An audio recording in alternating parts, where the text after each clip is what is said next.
Life is hard. See, it's hard when you're 49 years old, been working on a job for 17 years, and they come in and tell you you're finished and give you 1 week severance pay, and you got to start all over again. It's hard when you're married and raising children, and your children are crawling, and your husband dies unexpected. It's hard handling just the tragedies of life. It's hard when you're working on something and you put everything you have in it, and it doesn't work out. You lose your money and other people's money. That the bigger your dream is, I want you to understand the harder the grind. There, listen to me. Luck is for leprechaun, and you ain't green. Luck is for leprechauns, and you're not green. I'm gonna say it again. Luck is for leprechauns, and you're not green. I'm not bringing you a fairy tale. What I am telling you is that if you're willing to go beast mode, you can have whatever you want. I'm a living example. You can start from nothing. Start from nothing. You know the story. Mom was a teenage mom. Start with nothing. Grandma had 14 kids. Start with nothing. 2-bedroom house, 1 bathroom. Mom got kicked out because she had me. Start with nothing. Start with nothing. High school dropout. Start with nothing. Homeless. 12 years to get a 4-year degree from the university. Start with nothing. If you are willing to grind. Now, I need you to do me a huge favor. You got to understand this. There are 2 ways to be successful, right? And I don't subscribe to the first one. That's just natural talent. I found that nothing in life is worthwhile unless you take risks. Nothing. Nelson Mandela said, "There is no passion to be found playing small and settling for a life that's less than the one you're capable of living." Now, I'm sure in your experiences in school and applying to college and picking your major and deciding what you want to do with life, I'm sure people have told you to make sure you have something to fall back on. Make sure you got something to fall back on, honey. But I never understood that concept, having something to fall back on. The longer you're going to have to stay up, the bigger your dream is, the more effort you're going to have to put in. And for those of you who raise your hand and put up 70%, you'll never see it. You'll never see it. For those of you who are 70% beast mode, 30% gazelle, that's just enough for that other person to outdo you. That's just enough for, listen to me, that's just enough for the other person who wants just what you want, okay? If you want to know something about yourself, sit on your bed one night and say to yourself, you got to mean this, like you got to be desperate. This is no game, this. My life is not everything I want it to be, and perhaps it's not everything that I need it to be. And by need, I mean my life is so unbearable that the suffering that's attendant upon that is make me nihilistic, cynical, bitter, resentful, homicidal, genocidal, unable to have a good relationship, prone to punish people for their virtues because of my jealousy, driving the proclivity to see evil everywhere except within my own heart. Like, these are problems, man. And you ask yourself, you sit on the bed and say, okay, man, I'm ready to learn something. Like, what's one thing I'm doing wrong that I know I'm doing wrong, that I could fix, that I would fix? You meditate on that, you'll get an answer. And it won't be one you want, but it'll be the necessary one, you know? And it's often something that will point you to small things. So Carl Jung said, people in the modern world don't see God because they don't look low enough. And so imagine you're in your messy bedroom, you know, and you're sitting on the edge of the bed trying to have an honest dialogue with yourself. And the little voice says, you know, it's pretty disgusting in here. And you think, well, I'm way above such trivial niceties as organizing my room. Well, that's pride.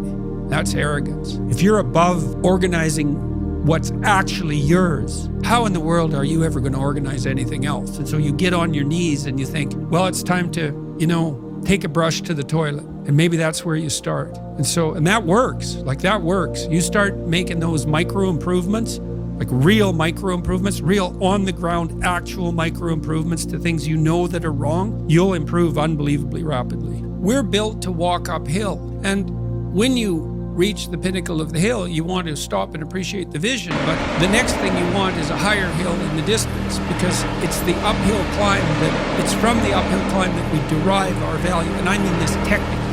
So almost all the positive emotion we feel, especially the emotion that fills us with enthusiasm, and that's to be filled with the Spirit of God, by the way, because that's what enthusiasm means. That's experienced in relationship to a goal. And so in some sense, and this is part of the religious enterprise, You want a goal that you can never attain, right? So you can always move closer to the goal that recedes as you move towards it. You think, well, that's frustrating. It's like Sisyphus pushing the rock uphill. But it's not, because as you pursue that goal, you put yourself together and your life does get better and richer and more abundant. And that's why the highest levels of virtue and goal are in some sense transcendent. You want them to be above everything you're doing so you can continually move towards something that's more sublime and better. That's what you are. You're here to live, not to sleep. And the problem with the vision of Mai Tais on the beach is that, well, first of all, that's a vision of drug-induced unconsciousness. Second, it's only going to work for about a week. Third, you're going to be a laughingstock in a month and depressed and aimless and goalless. It's you want a horizon of ever-expanding possibility. And so it does happen to people because they've staked their soul on the attainment of an instrumental goal. And it can be a pretty high-order goal. It was in your case. But then you think, well, now I'm there. Now what? Well, the answer can't be, well, I'm going to live in the lap of luxury and never have to leave the face. What do you want to be? A giant infant with a gold bottle? You never have to do anything but lay in your back and suck. It's like, well, you see the problem with that as a conceptualization. It's no, you want to be like an active warrior moving uphill with your sword in hand.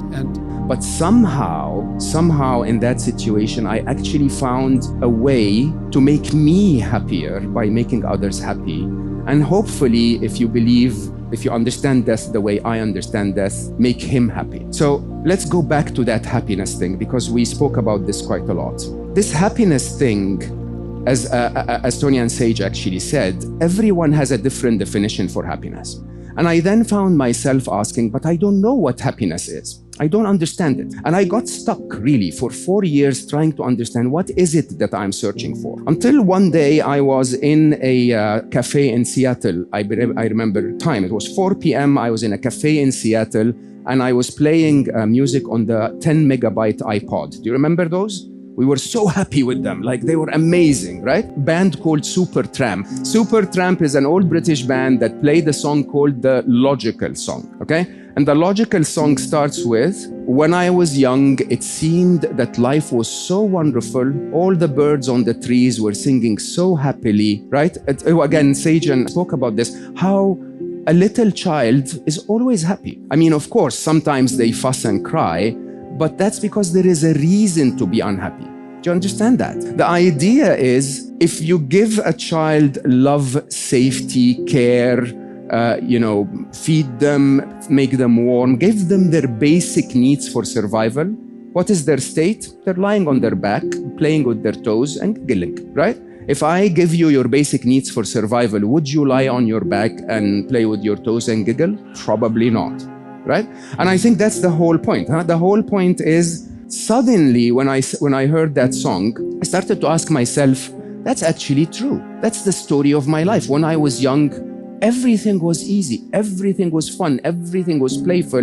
Happiness did not seem to be a difficult thing to reach at all. It was accessible all the time. And then the song continues to say, and then they sent me away to teach me how to be cynical, logical, responsible, practical, clinical, and so on and so forth. And that too is the story of your life, right? They send you to school, or you have a couple of demanding parents or whatever that is, and your situation suddenly goes from, I'm happy all the time, all I need is to be given my basic needs for survival, to, no, hold on. I'm unhappy all the time. Everything seems to be wrong, right? Think about it, huh? We're all writing a book. What's your book look like? What does your book look like? Like your life is a book. You got a bunch of chapters in your book, but when they close that book, how good was the book? How good was your book? What was the ending to your book? If the ending to my book can be so amazing because of all that was done, not the money, all that was accomplished, the first to do, the man that did this, he caused the merger between this. Because of his commitment and growth to this, the communities were then given this, made education this, changed the way the schooling was blah, blah, blah, gave books, gave computers, all of the things that can be associated with you and your existence become a part of the chapters in your book. So my drive is about my book. I was a New York Times #1 bestseller. People would be done. They did it. writing another book? What happens if you are a 2-time New York Times #1 bestseller? If you get to 2, what happens if you get to 3? Hey man, how do books become successful? Who publishes them? I want to start a publishing company, Heartbeat Publishing. Why not? That's the thing. All I'm doing is sparking the awareness in others to go, why not? Why can't I create? Why can't I start?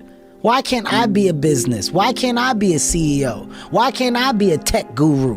Why can't I fucking create cooking products, lotions, scents? There's so much that some people just don't understand they can do. Let me be a spark to show how much, how many different, you don't have to do just one thing. When it's all said and done, my book is gonna be full of all shit that Kevin Hart did. Cause I never was content with doing just 1, or 2, or 3. Why not? Kevin, why are you creating health and wellness products? Why not? I'm big on health and wellness. Why can't I try to create something that I feel is fucking great and jump into a space that I'm already in? I already give 100% of me in this space. Why not? Why can't I talk about financial wealth? Why can't I go back and educate those that don't know? Why not? You don't got the time. I make time. Subscribe for more motivation videos.